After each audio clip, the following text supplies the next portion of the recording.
ابراہیم علیہ السلام نے دعا کیا تھا فجعل افئدۃ من الناس تہوی الیہم، اللہ رب العالمین خانہ کعبہ تو ہم نے تعمیر کر دیا ہے،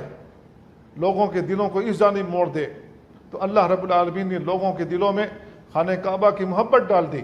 کہ جب اس کے اوپر پہلی نگاہ پڑتی ہے کسی بھی مسلمان کی تو آنکھیں برس پڑتی ہیں، آنسو چھلک جاتے ہیں اور دل و دماغ قابو میں نہیں رہتا ہے۔ اللہ رب العالمین نے یہ خانہ کعبہ ہمیں دکھایا ہے۔ ساری زندگی انسان اس کو دیکھنے کے لیے،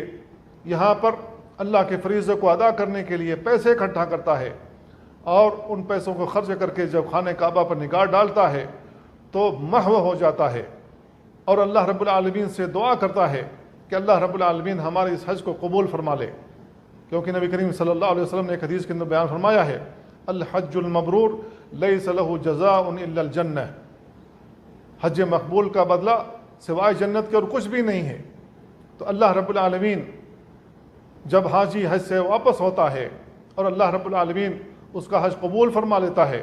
تو اس کو گناہوں سے اس طریقے سے پاک و صاف کر دیتا ہے گویا کہ وہ چھوٹا سا بچہ، نومولود بچہ ہو جس کے اوپر کوئی گناہ نہیں ہوتا ہے۔